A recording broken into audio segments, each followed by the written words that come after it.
दोस्तों, जो लोग धन कमाते हैं ज़रूरी नहीं वो दुआएं कमाते हैं, लेकिन जो लोग दुआएं कमाते हैं वो 101% धन ज़रूर कमाते हैं।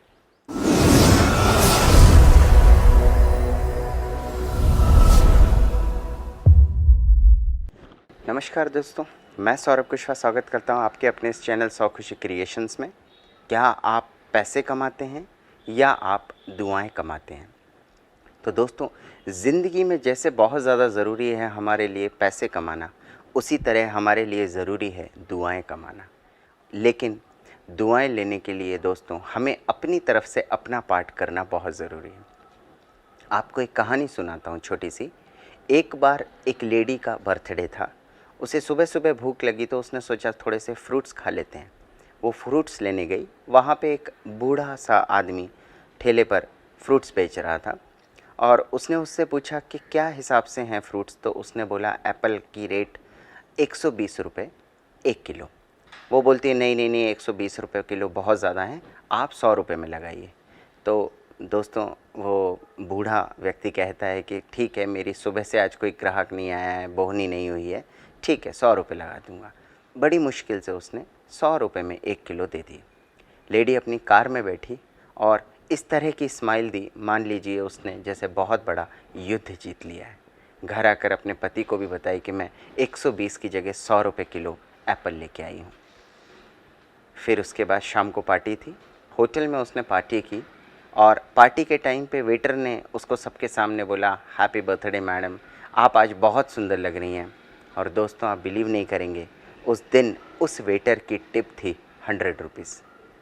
बिल के साथ जो छोटे मोटे हम कई बार हम लोग भी यही करते हैं, 10 रुपये बचते हैं तो हम लोग वेटर को टिप दे देते हैं।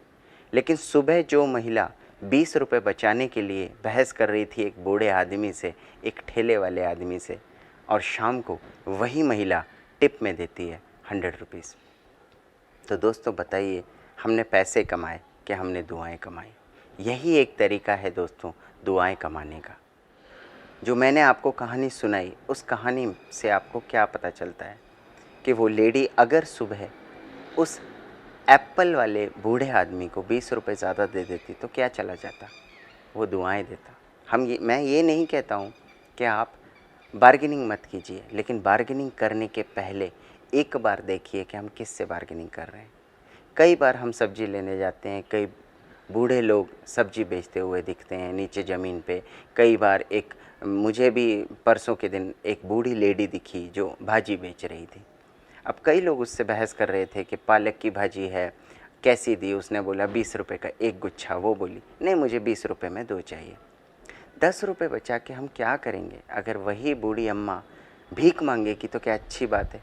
इसकी बजाय हम उस बूढ़ी अम्मा से 2 पालक की गुच्छी ले लेंगे बिना कोई मोल भाव किए। कई बार कई बच्चे, कई बूढ़े लोग गुब्बारे बेचते हुए घूमते हैं। हम 5 रुपये या 10 रुपये का एक गुब्बारा ले लेंगे तो शायद हम गरीब नहीं होंगे, लेकिन हमारे 5 या 10 रुपये से शायद उनका घर का खर्च चल जाएगा। कई बार मार्केट में अगर आप जाते हैं तो कई बूढ़े लोगों को देखते हैं जो कुछ ना कुछ बेच रहे होते हैं। अगर आपको ज़रूरत नहीं है तो कई बार बिना ज़रूरत के भी कुछ ले लीजिए। क्या मिलेगा इससे? भगवान सब देख रहा है, दुआएं मिलेंगी उससे आपको। भावताव मत कीजिए बूढ़े लोगों से। आप देख लीजिए कैसा ज़रूरतमंद है। कई लोग भीख नहीं मांगते हैं, मेहनत करके खाते हैं। कम से कम उनकी मेहनत में कमी मत कीजिए, उनकी मेहनत का मोल बराबर दीजिए। हम बड़े बड़े शोरूम्स में जाते हैं, क्या हम बार्गेनिंग करते हैं दोस्तों? नहीं करते हैं हम बार्गेनिंग, लेकिन हम उनको जो वो मांगते हैं वो पैसा दे देते हैं। कई बार हमको लगता है कि ये चीज़ महंगी है, लेकिन क्योंकि हम शोरूम से लेके आ रहे हैं इसीलिए हम वो शोरूम के चक्कर में हम कोई मोल भाव नहीं करते हैं। पसंद आ गई इसलिए हम महंगी चीज़ भी ले लेते हैं। तो दोस्तों, आप दुआएं कमाइए। कई बार हमें ट्रैफिक लाइट्स पे कई बच्चे मिलते हैं भीख मांगते हुए, हम अपनी कार में से उनको 10 रुपये का नोट देते हैं। तो दोस्तों, अगर आपको वास्तव में दुआएं कमाना है तो पैसे मत दीजिए उनको। आपने जो भी पैसे उनको दिए हैं वो सारे के सारे उनकी फैमिली में आप जाके देख सकते हैं, या उसकी मदर होगी या उसके फादर होंगे पीछे ही, जैसे ही वो दौड़ के आपसे पैसे लेंगे वो उनसे पैसे छीन लेंगे और उसका वो अपने लिए उपयोग करेंगे। तो दोस्तों, अगर कभी भी आप किसी भी बच्चे को पैसे देते हैं उसकी जगह आप कार में चॉकलेट्स रखिए, उनको चॉकलेट दीजिए, उनको आइसक्रीम दीजिए। दोस्तों, अगर धन को आप दुआओं के साथ कमाते हैं तो ही वो लक्ष्मी है। अगर आपको घर में सिर्फ चीज़ें इकट्ठी करनी हो तो आप धन कमाइए, लेकिन अगर आपको चीज़ों के साथ साथ सुकून चाहिए, शांति चाहिए, खुशी चाहिए, उमंग चाहिए, ये सारी चीज़ें अगर आपको घर के सामान के साथ साथ घर में चाहिए तो आपको धन के साथ साथ दुआएं कमानी होंगी। दोस्तों, कई बार ऐसा होता है कि हम मॉल में लेने जाते हैं 10 चीज़ें, लेकिन लेकर आते हैं 20 चीज़ें। यानी कई बार हम मॉल में, डी मार्ट में, मोर में, रिलायंस में हम जो भी चीज़ें लेने जाते हैं उसके साथ कई बार हम फालतू की चीज़ें ले आते हैं। हम लेने जाते हैं 5,000 का सामान और लेके आते हैं 7,000 का सामान। ये कई बार आपके साथ भी होता है, मेरे साथ तो ये कई बार हुआ है।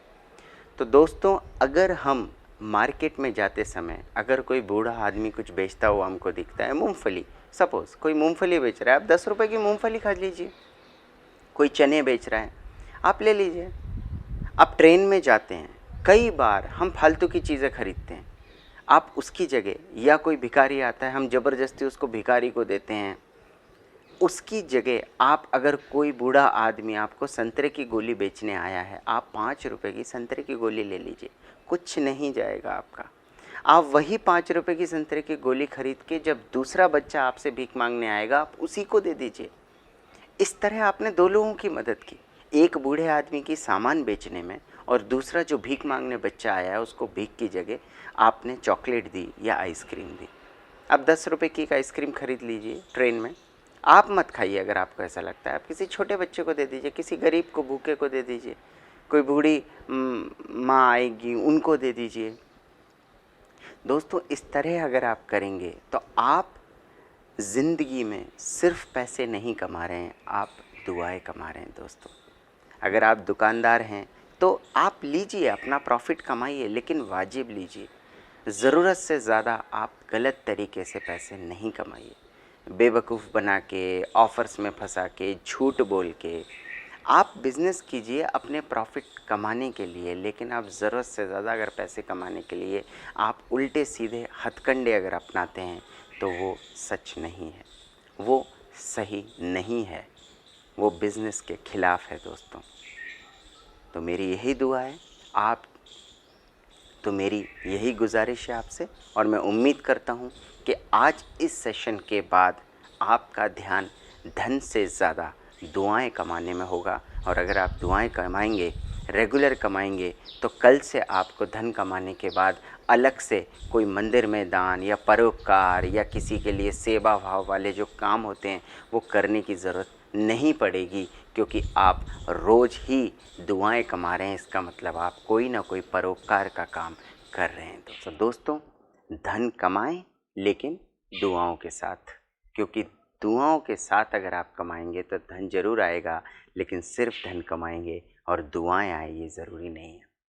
आपको ये वीडियो कैसा लगा ज़रूर बताइएगा कमेंट बॉक्स में, और अगर मेरे आप चैनल पे नए हैं तो सब्सक्राइब ज़रूर कीजिएगा, ताकि आगे के सारे वीडियोस में आप मेरे साथ बने रह सकें। नमस्कार।